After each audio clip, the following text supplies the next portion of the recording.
جو سلیمان قانونی تھے ان کے زمانے کے اندر فلسطین کے اندر بہت بڑے کام ہوئے ہیں۔ مسجد اقصیٰ کی دوبارہ سے تزئین و آرائش کی گئی ہے، نئے دروازے بنائے گئے ہیں، نئی دیواریں بنائی گئی ہیں، یہاں تک کہ جو سلیمان قانونی کی خاتون تھیں انہوں نے بھی فلاحی منصوبے شروع کیے اور ایک ایسا ادارہ قائم کیا جو آج بھی قائم ہے۔ آپ جانتے ہیں ناظرین کرام 16ویں صدی کے شروع میں یہ سلیمان قانونی اقتدار میں آئے تھے۔ ان کے جانے کے بعد آج تقریباً 400 سال سے زائد کا عرصہ ہونے والا ہے، آج بھی ان کے دور کا قائم کیا ہوا جو فلاحی ادارہ تھا وہ قائم ہے، جو مظلوم اور مفلوک الحال اور بے سہارا لوگوں کی مدد کر رہا ہے۔ یہ ان کا ایک بہت بڑا شاندار کارنامہ ہے۔ اس کے علاوہ ناظرین کرام جو عثمانی سلطنت کے جو دیگر بادشاہ تھے وہ بھی اپنے اپنے دور میں مسجد اقصیٰ کی خاص طور پر حفاظت کرتے رہے ہیں۔ جس طرح سے مکہ اور مدینہ کی وہ حفاظت کرتے رہے، اسی طرح سے مسجد اقصیٰ کی بھی وہ خاص طور پر حمایت کرتے رہے ہیں۔ لیکن آپ جانتے ہیں ناظرین کرام یہودیوں کی چالیں تھیں، یہودیوں کی سازشیں تھیں،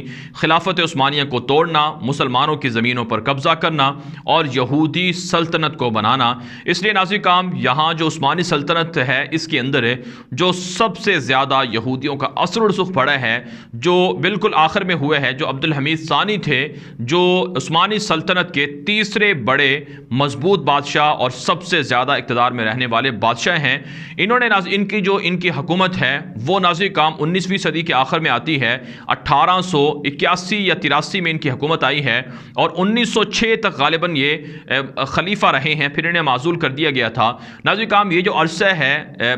عبدالحمید ثانی کا غالباً 33 سال سے زائد کا عرصہ بنتا ہے۔ اس عرصے کے اندر یہودیوں نے بڑی چالیں چلی ہیں اور مسلمانوں سے فلسطین چھیننے اور مسلمانوں سے فلسطین کی زمینوں پر قبضہ کرنے کی بے انتہا سازشیں کی ہیں۔ یہاں پر ناظرین کرام تاریخ جاننا ضروری ہے کہ سلیمان قانونی کے زمانے میں جو فلسطین کے اندر یہودیوں کی تعداد تھی وہ محض 3000 تھی، یعنی 400 سال تک یہودیوں کی تعداد محض 3000 کے قریب رہی ہے۔ ناظرین کرام جو ریکارڈ بتاتا ہے کہ 1918 میں جب جنگ عظیم اول ختم ہوئی اس وقت یہودیوں کی تعداد فلسطین کے اندر 10,000 تھی، لیکن پھر 1948 میں جب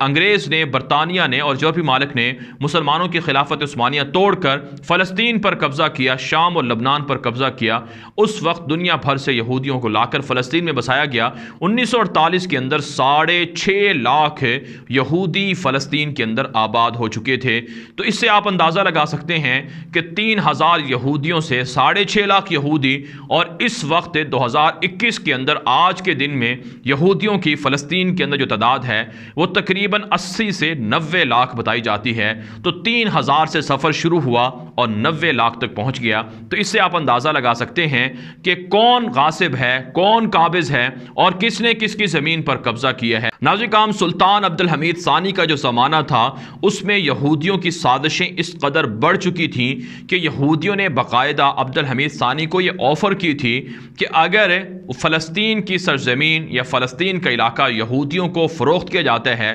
یہودیوں کے لیے ایک اسٹیٹ اور ریاست قائم کرنے کے لیے دیا جاتا ہے، تو بدلے میں نہ صرف عثمانی سلطنت کا قرضہ ہم ادا کر دیں گے بلکہ 3.5 کروڑ جو سونے کے سکے ہیں وہ بھی سلطنت عثمانیہ کو دیں گے اور باہری جنگی جہاز بھی دیں گے اور اسی طرح سے جدید اسلحہ بھی دیں گے اگر ہمارے لیے یہ ریاست دی جاتی ہے۔ آپ جانتے ہیں اس جو زائن اسٹیٹ ہے، اسرائیل کی صہیونی ریاست ہے، اس کے جو بانی ہیں وہ تھیوڈور ہرزل ہیں۔ ہرزل نے خود عبدالحمید ثانی سے جا کر ملاقات کی تھی اور انہیں یہ آفر کی، لیکن عبدالحمید ثانی نے اس آفر کو ٹھکرا دیا تھا۔ ناظرین کرام تاریخ ہمیں یہ بتاتی ہے کہ عبدالحمید ثانی نے یہ اعلان کیا تھا، یہ حکم جاری کیا تھا کہ ان کی حکومت کے اندر، ان کی خلافت عثمانیہ کے اندر، سلطنت عثمانیہ کے اندر 1887 کے زمانے میں یہ باقاعدہ قانون منظور کروایا گیا تھا کہ کسی بھی یہودی کو سلطنت عثمانیہ کے اندر زمین خریدنے کی اجازت نہیں ہے،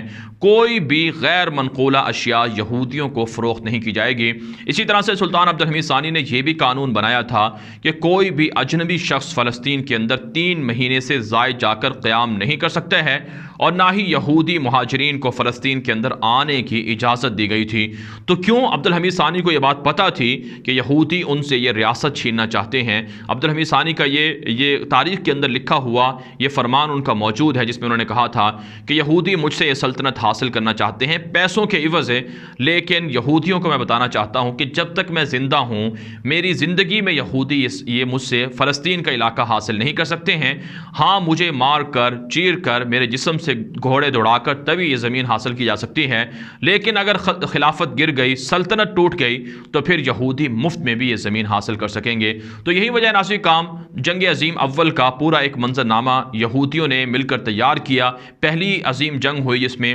خلافت عثمانیہ کو شکست سے دوچار کروایا گیا، اور پھر سازشوں کے ذریعے سے خلافت کو توڑا گیا، اور پھر یہودیوں نے سلطنت عثمانیہ سے فلسطین کو بھی چھین لیا اور دیگر ریاستوں کو بھی چھوٹے چھوٹے ٹکڑوں میں تقسیم کر دیا۔ تو یہ ناظرین کام تاریخ ہے کہ عثمانی سلطنت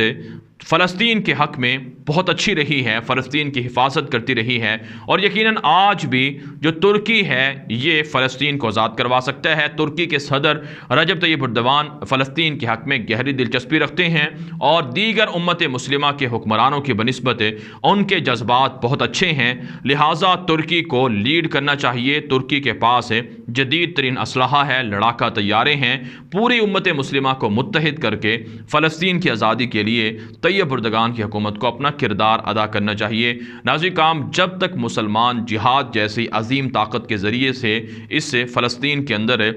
اپنی فوجیں نہیں اتاریں گے تب تک آزادی نہیں مل سکتی ہے، تب تک یہودیوں کے مظالم بند نہیں ہو سکتے ہیں۔ ناظرین کام اس ویڈیو کے حوالے سے آپ کی کیا رائے ہے؟ اپنی رائے کامنٹ کے ذریعے سے ضرور ہم تک پہنچائیں۔ مزید خبروں کے لیے آپ ہمارے ٹویٹر اکاؤنٹ غلام نبی مدنی کو لازمی فالو کر لیں، کیونکہ وہاں پر لمحہ بلمحہ بریکنگ نیوز فلسطین اور غزہ کی آپ کے سامنے آ رہی ہیں، وہاں پر تصاویر بھی ہیں، ویڈیوز بھی ہیں، اسے آپ فالو کر لیں۔ اس کا لنک آپ کو اس ویڈیو کی ڈسکرپشن میں مل جائے گا۔ اجازت دیجیے، اللہ حافظ۔